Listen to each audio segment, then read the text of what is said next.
Welcome to Higgins this afternoon on this beautiful afternoon here at Very Special Kids in Malvern, Australia's first hospice that started 25 years ago, and with a federal government commitment of $7.5 million matched by the state government and by philanthropy, we're now rebuilding an incredibly beautiful place for children with life-limiting conditions.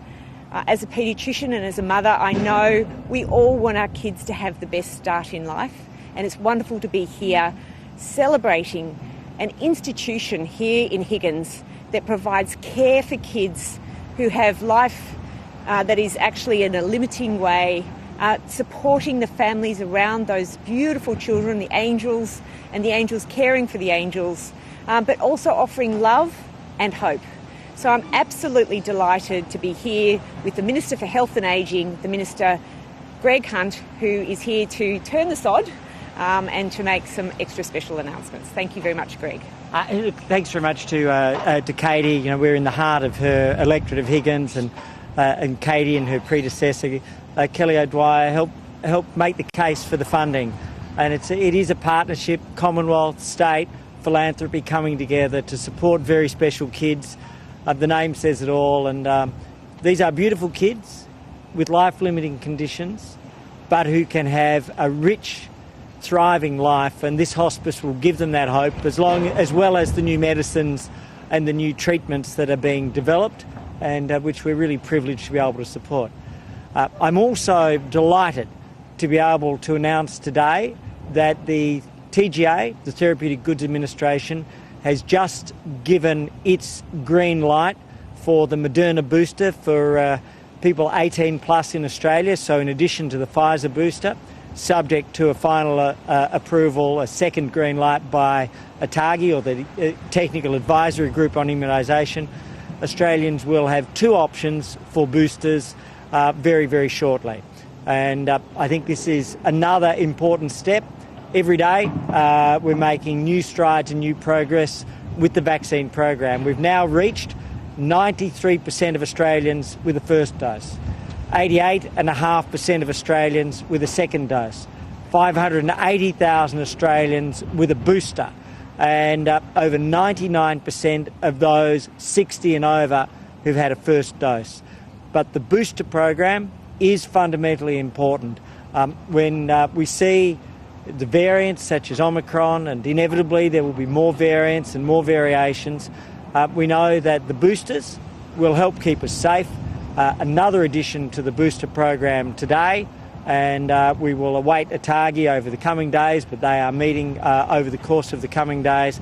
But we're able to protect Australians with a 93% take-up and an almost 40 million figure, which we will pass in the coming days. I'll start, if I may, with those on the phone, and then come to those here at Very Special Kids in Higgins. Firstly to Rachel.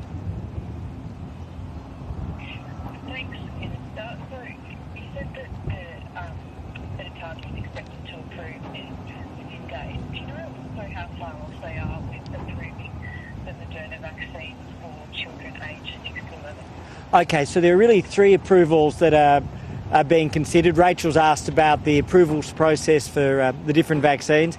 The TGA has now approved the a booster for Moderna and the Pfizer for 5 to 11-year-olds. Both of those will now be considered by ATAGI over the coming days, and I'm very hopeful that we'll have a positive announcement over the course of this week in relation to the Pfizer for kids, and I'm very hopeful that over the course of the next week we'll have a positive announcement about Moderna as a booster, and then they're going through the international evidence in relation to Moderna as a 6 to 11, that's the application, a 6 to 11 vaccine for children. That has to be TGA first and then Moderna. If I can go to Jade, please.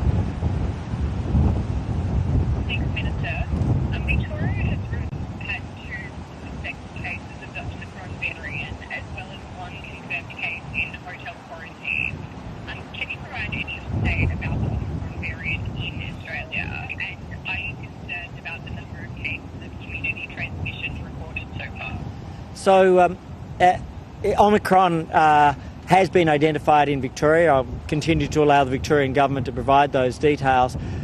But Australia is well prepared. Victoria is well prepared to deal with the Omicron variant. The latest advice I have from the Chief Medical Officer as of this morning is that it is likely that the Omicron variant will be more transmissible, but there is emerging evidence that the vaccines are likely to provide strong, clear protection against serious illness, hospitalisation and death, and there is emerging evidence that this may well be a milder form of COVID-19. Now, the last two elements, it's too early to make a final judgment, but each day from around the world we have new hope that the vaccines will protect against serious illness and hospitalisation and loss of life from Omicron, and each day we have new hope on evidence from around the world that this may be a milder form of the disease. If I can come to Simon, Channel 10. Thanks, Minister. Just following on there from that question, we're hearing that the World Health Organisation come out overnight with a bit more of an update on Omicron. What are you hearing about the extent that it will curb hospitals, that this variant will see a low form of hospitalisation or a low rate of hospitalisation? And can we expect any implications, particularly for kids with this variant at all? And also, while I've got you, I'm just wondering too if the government's aware of the town of Bathurst being declared a hotspot, and whether that had any implications for the Prime Minister, given that he was there at the Bathurst 1000 on the weekend. Sure. So I'll just run through a few things there, and I might actually ask Katie to say something as a paediatrician and as really an outstanding national researcher prior to her time coming to Parliament. Firstly, often the nature of a viral outbreak is that over time a disease may become more infectious but less severe. That's not a universal truth, but it's a common pattern that's been observed over a very, very long history. The second thing is that the WHO, I don't have early advice yet as to what they may say. I'm aware of their most recent update where they leant in the same direction as Australia's Chief Medical Officer to indicate vaccine protection against serious illness and hospitalisation and the potential that if it were milder, and there are signs that it may be milder, that this may also take pressure off the hospital system. Too early to make a call on that. The world will know more over the coming weeks, but there are cautious signs for optimism. In terms of Bathurst, we're well used to hotspots and to outbreak sites around the country, and the public health units give their advice. Now in New South Wales, it's a much smaller circle in terms of close contacts. I don't have any details about individuals in that circumstance. Just on pathways for virus and what it means for children, Katie? Thank you. Thank you, Minister. I think the first thing to say is that we've lived, humans have lived with respiratory viruses forever. And if you go back to the Spanish flu, at that time we didn't have tests to know that the Spanish flu was the Spanish flu, nor did we have vaccines, and nor did we have social media to be able to communicate effectively and immediately with the public. So those three things have been very, very different with this COVID pandemic, and our Australian medical researchers and doctors have been front and centre with the response to this extraordinary pandemic. It's been an extraordinary pandemic because it's global, but it's been equally extraordinary because medical research and technology has been at the heart of the response. We've had COVID tests to know what we're dealing with and to see the variant changes that have come through, the variants of concern, so that we've known and been able to map our response and be proactive about how to respond. We've of course had a whole armamentarium of different vaccines that have been able to respond. And then lastly, the public health measures have been able to be targeted, have been able to be designed particularly for particular parts of the community, and have been effectively used by the governments of the day and the leadership here in Australia. When it comes to Omicron, obviously we are watching this with great interest. It is a variant of concern.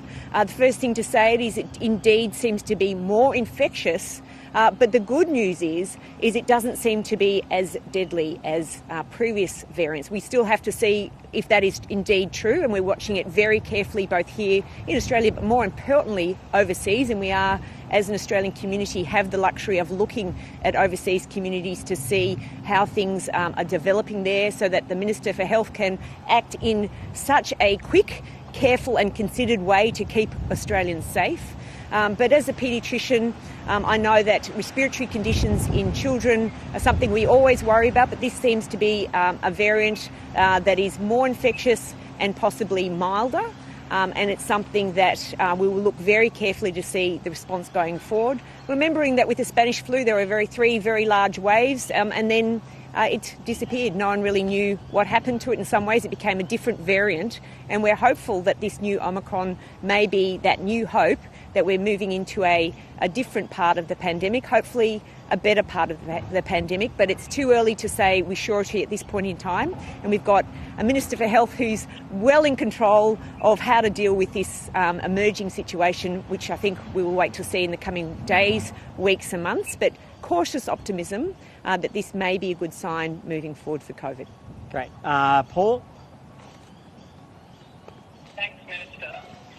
Senator Jared Rennick has said that TGA approval for Pfizer for kids aged 5 to 11 is completely irresponsible, and he won't vote for any government legislation until it's reversed. Do you think this undermines the vaccine rollout for kids, and what consequences will there be for Senator Rennick? Well, we'll follow the TGA advice, just as we did with AstraZeneca. We're here, Paul, in Higgins. The Labor Party selected a candidate, Michelle Ananda-Rajah, who tried to trash the brand of AstraZeneca. It was very unfortunate, and we followed the TGA advice there. We'll continue to follow the TGA advice here, and people will have their different views. But my approach, our approach, the government's approach, the Prime Minister's approach through the pandemic has been to follow the advice of the medical experts. Tom? I assume that Rennick's view is also very unfortunate. As I've said, we are following the medical advice, and people will put their views, but I disagree with views that are at odds with the TGA, whether it's Senator Rennick or Michelle Ananda-Rajah, the Labor candidate in Higgins, who's trashed the brand and attempted to trash the brand of AstraZeneca. Fortunately, approximately 7 million Australians have had that vaccine, including myself. And Tom, then we'll come to those who are here. Thank you. Thanks, Minister. I'm interested if you could explain how insiders could receive which make a booster shot between Pfizer and Moderna now that approval's in place. So there's enough vaccine for both Pfizer and Moderna for all of those GPs, pharmacies, Commonwealth and state vaccination clinics and Indigenous vaccination clinics who wish to dispense either or both to be able to do so. So we'll be taking orders from all who wish to dispense the Moderna vaccine as a booster, but they're already available to GPs, pharmacies, state and Commonwealth clinics for primary. And so this just increases the options and the opportunities for not just providers, but also for people around the country. I might come over here. Yesterday, John Fruin told the committee that some aged care facilities were asking for booster visits to be delayed until after the Christmas New Year's period. Do you believe that's appropriate? Should people be getting them as soon as possible? We've offered those to all of the aged care facilities as they've come due. Some, because of circumstances such as flu, have to be very careful, and so we recognise that we're well ahead of schedule on our aged care booster program, and that's something that I'm absolutely delighted about, that we're well ahead of schedule on the aged care booster program. There may be a couple of facilities or a small number where their individual circumstances mean that they have to time it with the clearance of flu or the completion of other elements, but at the end of the day, we have, believe it or not, a 99.9% staff vaccination rate in aged care in Australia. Every person. Every family that has been willing to provide the vaccine to their family members has been given it, well over 90%, and we would encourage all of those people who are eligible in aged care facilities, either themselves or their families, to support that program.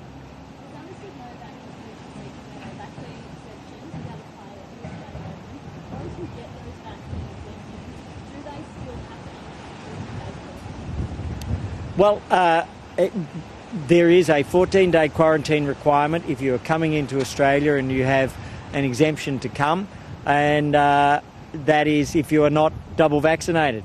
If you're double vaccinated and you're coming for a work purpose, then you'd be subject to the current 72-hour rule. That may or may not be in place at the time of the Australian Open. But if you're not double vaccinated, the rule applies to everyone. And is there a chance that if he does play, do you think that that's going to be a bad look for those who aren't vaccinated or aren't allowed to? Look, that's a matter for Victoria. Last year they brought in all of the players, and to the best of my knowledge, I'm not aware that any of them had been vaccinated at that stage. So it's a matter for Victoria as to whether or not they provide a workplace or major events exemption. That's entirely within their gift. Our quarantine approach is if somebody comes in on an exemption and isn't vaccinated, then they'll be doing 2 weeks of quarantine. All right. Thank you very much. Take care, everybody.